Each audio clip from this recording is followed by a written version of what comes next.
नमस्ते प्रणाम, कैसे हैं आप सभी लोग ठीक होंगे। आज दिखाऊंगा कुछ ना रहूँ पाली स्टूडियो। आज दिखाऊंगा लाइव रिकॉर्डिंग कैसा होता है। आप लोग देखिए और एंजॉय करिए। मेरे चैनल को सब्सक्राइब करिए। दिखा रहा हूँ लाइव रिकॉर्डिंग कैसा होता है।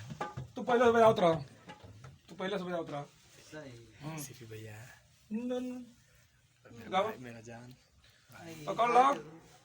ये भाई ताजा ताजा आवेला दूध के हाथ अंगूर नाही लागी दूध के लालू रे गाल के तोहार देखो तारो दुका गुर गुर के अबानी के समल गले दूध बिन जाई सन हारमोनिया बजाओ तानी बिन जाई सन ताया के नाच रे पदर की नगीन जाई सन आके नाच रे पदर की नगीन जाई सन सजिले जब हम ऊपर नीचे सारा जमाना चले पीछे पीछे पहिले फिर से तोरा शरीर से लागे काहे वहाँ घींचे घींचे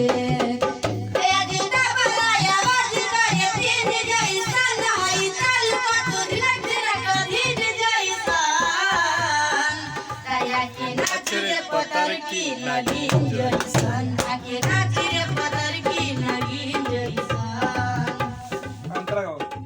करे ये कलू जवन भगतानी। सो गाइस, तो अभी और दिखाऊंगा आप सभी को गाना कैसे शूटिंग होता है, एडिट होता है।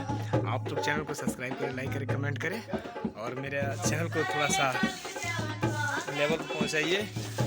और देखिए गाना भी सुनाई दे रहा है। अभी ये स्टूडियो है, कुशीनगर पाली स्टूडियो। अभी दीपक भाई का गाना शूट होगा, कल मेरा गाना शूट होगा। दीपक भाई का गाना है, बहुत अच्छा रंगदारी का गाना है।